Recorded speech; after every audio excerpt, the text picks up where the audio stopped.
Kapitan, si Admiral po ito, magandang gabi. Bilang isang law enforcer, tagapagpatupad ng batas, kung ang nag-utos sa kanya, tingin ng pulis ay hindi tama, pwede niyang arestuhin mismo yung nag-utos. Pwede niya hindi sundin. Pwede niya hindi sundin. Kasi illegal order. So kaya abuse of authority. Mga ganun ba? Kung ako dyan, matukan ko pa yung mag-order sa akin Sampalin ko Opo. Puta sir, bakit ba order na ganyan? Bakit kinakailangan? Masisira tayo. Yun nga, ang problema sa mga tao natin, parang robot No?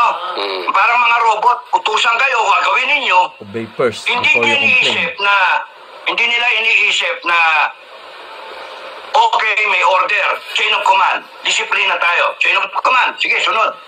Pero upon doing that, trabaho lang Kailangan ko sundin niya, trabaho lang. Isipin dapat ng mga tao on the ground, paano ko magagawa yung sinasabing tong gagong to na nag-order sa akin, kahit sino man yun, hanggang all the way up, no? Paano kung gagawin siya na in such a way na yung pinakaman natin na mga... Wala ang internet. Wala internet ni Sir Dada. Yes. Ay hindi. The AFP, everyone in government for that matter, the ILE, anyone who is part of this show. Yes, Kapitan? Dapat po. Opo. Nako, yung internet connection po natin na Kapitan, balikan ko lang kasi during sa press conference din pala ng pambansang pulisya dyan sa Davao ay nabanggit na hindi nila kinokonsidera din na may private army ang Kingdom of Jesus Christ. Tapos kung maalala natin, in good faith, isinuko yung baril at ipinagkatiwala. Okay, balikan natin.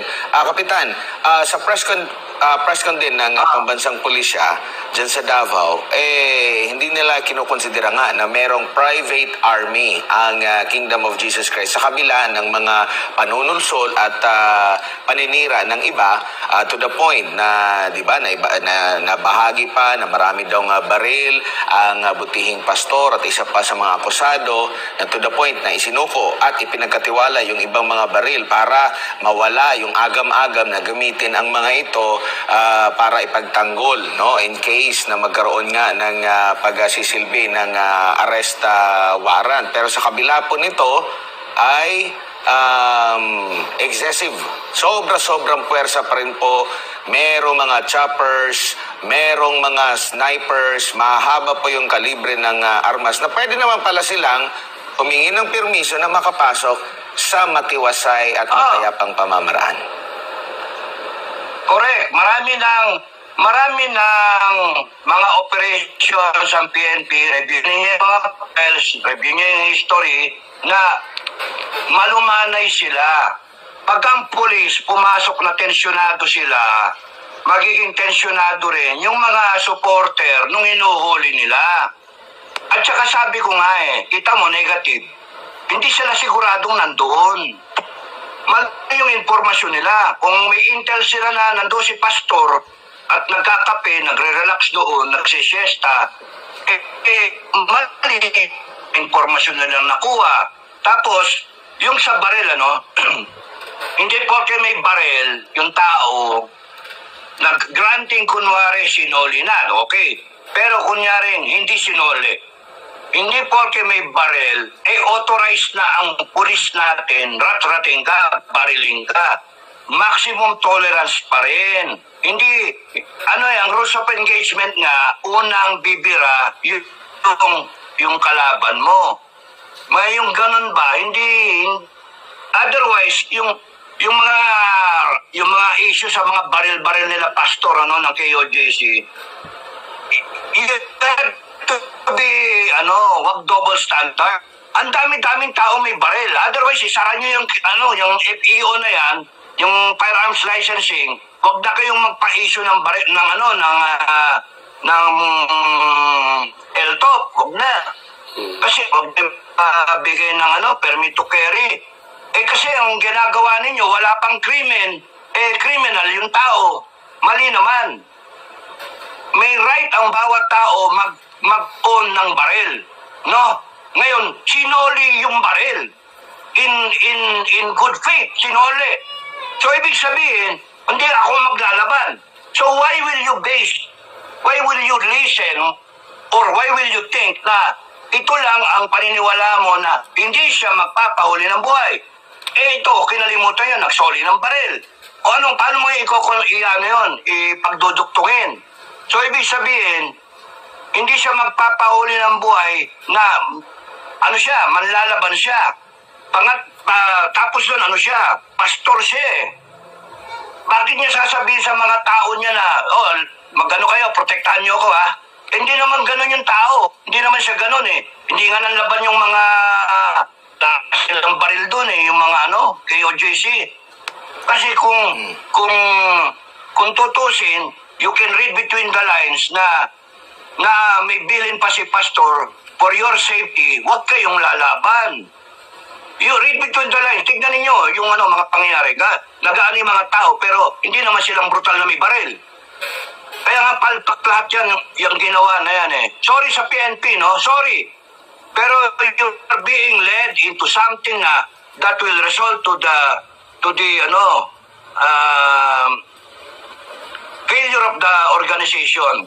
Yung sinisira kayo dahil sa mga palpak na mga nag-uutos. Opo. Back to you.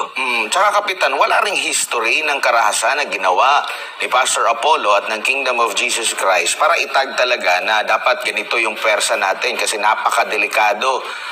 Meron lang nagsulsol doon na parang kinukonsidera nilang terorista, maraming hawak na baril, pero sa mahabang panahon ng ministry ni Pastor Apollo, wala po tayong narinig na pang-aapi o di kaya ay gumamit ng persa. Ang narinig natin, marami siyang mga tinulungan, mga nangangailangan, maraming miyembro ang natutuwa, maraming mga sa panahon ng kalamidad, tinutulungan po ng Kingdom of Jesus Christ at mga volunteers sa pangunguna ni Pastor. Kaya nga, ang doon, hindi dapat nangyari yun. Kasi sobra namang abuso. Tignan nyo warrant of arrest. Warrant of arrest. Porke ba ang tao may warrant of arrest? Babalusabasin mo na. Ganun ba ang O sige, one step further. Pati ba yung mga tao sa paligid niya, ganun na rin ang trato? Saan nangyari ano yung rights nila? No? Meron silang karapatan guaranteed by the Constitution. Pastor Kibuloy na may warrant of arrest. Hindi naman diretso yan sa sa gallows, hindi naman diretso yung bita yan eh. Hindi naman diretso na firing squad yan. Wala nang firing squad eh. Wala nang death penalty eh.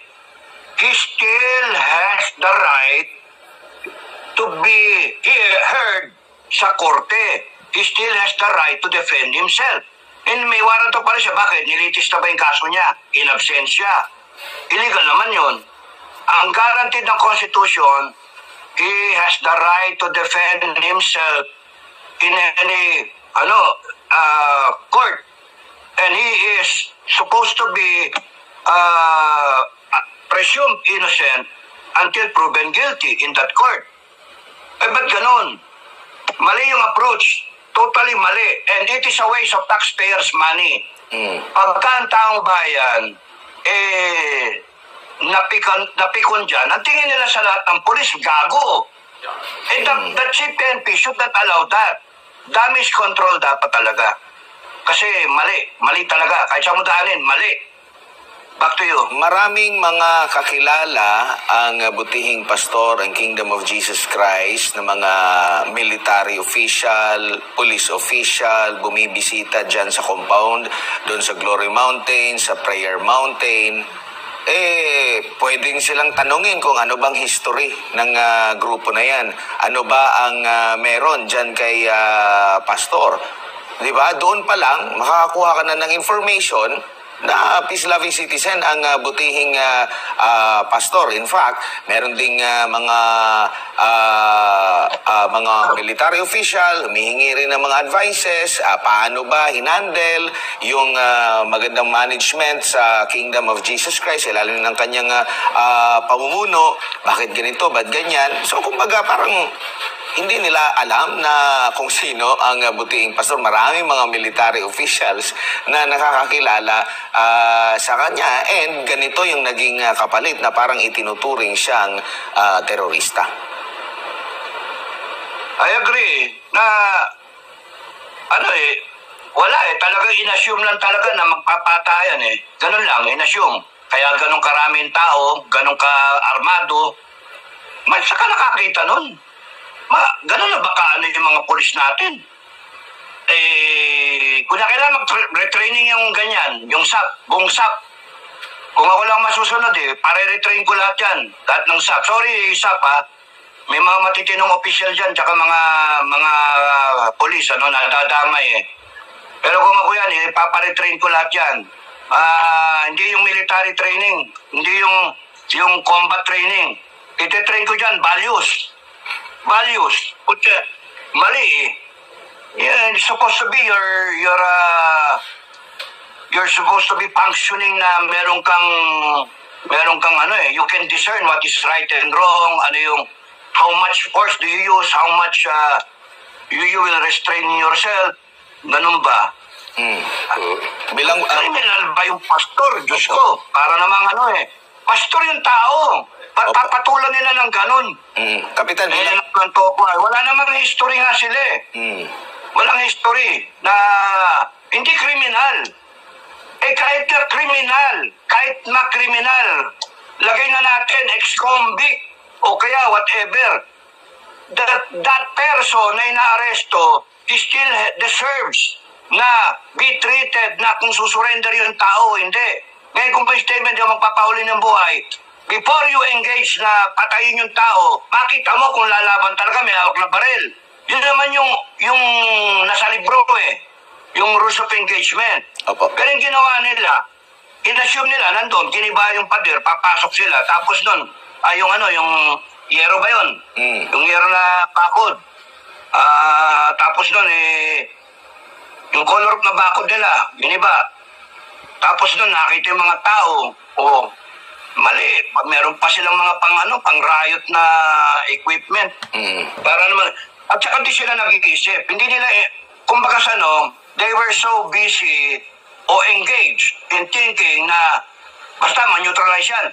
Yung pastor na yan, makuha natin. Meron tayong kunyaring timetable, kung ganun ba ang PNP, ganun ba? Meron tayong timetable, etc. Tapos nun yung tao, hindi, ay naku, Diyos mio, yun naman mali naman talaga yan. Yung tao, hindi naman pwedeng basta-bastang ganunin And then, magsa-search kayo, wala naman kayong search warrant. Talagang demanda abutin ninyo. Ngayon, ipoprotektahan ba kayo ng legal ninyo? Demanda, tapos yung kaso na, baka makulong pa kayo matanggal kayo sa serbisyo. All for what? For obeying something and then not having that latitude, that intelligence, ng yung katalinuhan na pwede namang exercise yan ng properly. Pwede nang ayusin na hindi pa nila iniisip yung repercussion. That is Duterte country. That is MILF country. Yung buong Mindanao ba? Tapos ang daming retirado dyan. Yung mga retirado nga gusto sumami, sinasabi ko, huwag kayong makikialam dyan, pabayaan nyo. Because ba't tayo upakan natin yan? Magse-self-destruct naman yung mga yan. Basta tayo, inisip natin yung natin, yung guerrilla namin. Ayaw namin mabayaran ng politika. Opo. Dahil sa tinatanong nyo sa akin, opinion ko lang to. Opo. Ang dyan, mali talaga yung ginawa na yon. It could have been done in a better way, in a peaceful way, in a more civilized manner, which is what you should expect from your police institution. Gusto nilang maniwala tayo sa kanila, PNP. Dapat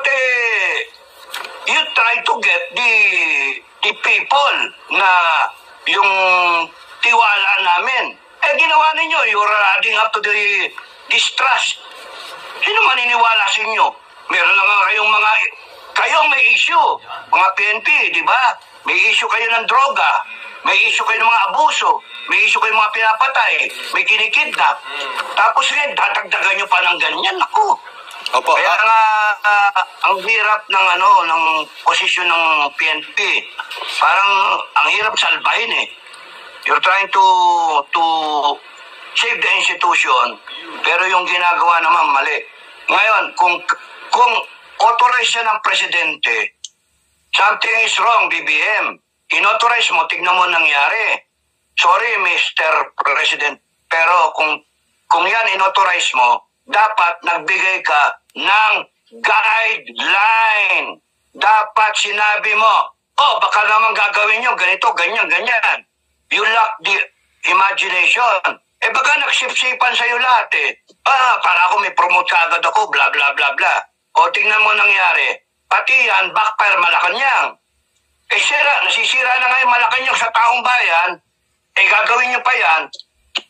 Patawag kayo unity. We have to unite. Babanatan nyo ng ganyan. Gaano kahirap yun? Gaano kahirap yung mag-unite ang taong bayan over something na nation building o kaya gera, may girahin tayo ng China, we have to unite. Yung ginagawa ninyo, divisive eh. Kaya nga, dapat ang ginawa ng Malacanang, kung sa kanila galing order and then through DILG and then through PNP, dapat ang ginawa, merong parameters. Walang masaktan. No? Do it in a way na peaceful. Yung tama, maximum tolerance. Pero nagpadala ka ng 2 batalyon. Doon pa lang mali na eh. Back to you. Opo, at kung matatanda natin, bilang panghuli na lang sa akin, Kapitan, dahil, di ba, inusig kung bakit magpapadala ng maraming mga polis, no? Especially Special Action Force, 2 batalyon yan eh. Ang palusot, ang rason ng PNP, sinabi ni spokesperson Colonel Jean Fajardo. Opo, ang sabi niya, ang reason daw ng pagpapadala ng 2 batalyon dyan po sa Davao ay, sabi dito, SAF units have long been deployed in Davao region and are distributed across various provinces. It is not concentrated solely in Davao. Pero nakita natin, na-conclude natin na yung mga puwersa ng Special Action Force, dyan pala ginamit. Sa pagsisilbi lang ng warrant of arrest, ang target lang, ilan lang, si Pastor Apollo Sikibuloy lang. At yun nga, doon ginamit nila, nakikita natin, heavily dala nila yung mga matataas na kalibre ng baril.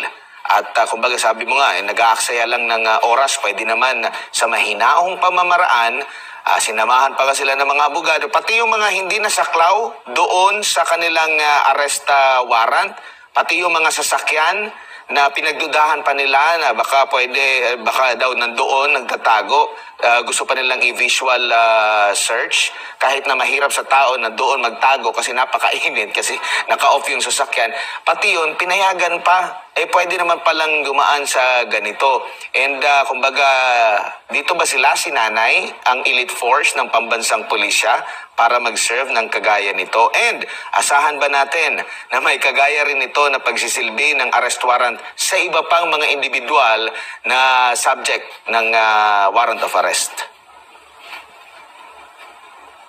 Yan yung sinasabi ko kasi na na yung mga chess move, no? Kasi chess move ng Duterte camp, hanggang June 30, pinapahinog, parang ganun ang dating, may mga talk, yung mga vlogger na hindi pahinog, pulboronic video, pulboronic evidence, mga ganyan. So, ang dyan, dahil sa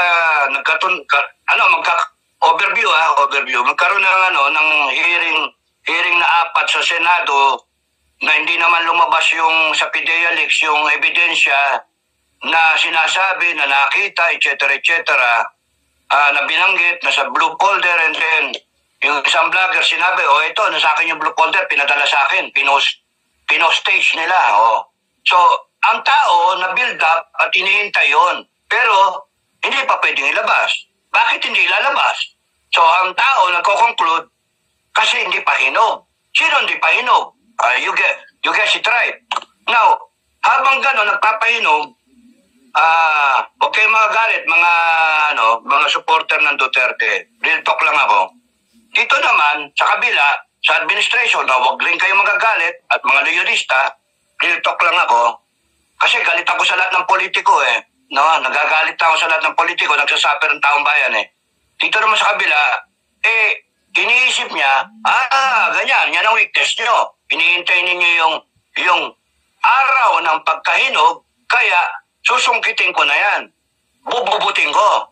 Kaya from the time na nagsasalita ako ng analysis na ganon, up to now, ang sinasabi ko is, from now to the time na may hinog, kikilos yung administration to prevent. Kung ako man si BBM, papayag ba ako na hintayin ko, papalitan nyo ko, ipi-people power nyo ko? No. Kung ako si BBM, pakulong ko kayong lahat. Gagamitin ko yung PNP ko, gagamitin ko yung AFP ko. Tiwala ako na susunod sila sa akin. Sinasabi ko yun tapos nun tingnan nyo. Ngayon, kita nyo ngayon, ino-orderan dalawang batalyon na SAP. That you have to look at it from a higher perspective. What is the effect or what is the cause and what is this happening in front of us? It is simply showing that the administration is so afraid. That's why they have to do something na para matakot lalo ang taong bayan, para hindi mag-decide. Pero in so doing, backfire In so doing, lalo nagagalit yung taong bayan. So yung sinabi mo na there might come a point na sunod yung iba. Yes, but I'm telling you, administration, wrong move din yon. Kasi all the more mong, tandaan nyo, administration, BBM, for that matter, DILG, lahat kayo, AFP, PNP, for that matter, ang ginagawa nyo is all the more binibigyan ng rason na maghimagsik ang taong bayan. Yun ang iniiwasan natin lahat. Pagka tayo nagpatayan, and in a situation na merong tayong nagbabadyang gera, tuwan-tuwa yung China na mangyari yan. Kaya nga administration, hayaan nyo na lang na mag-rally yung tao, huwag nyo marangin yung rally. Let the people vent out yung galit nila. Ang dapat gawin nyo na lang, kung ano yung issue, dinggin ninyo.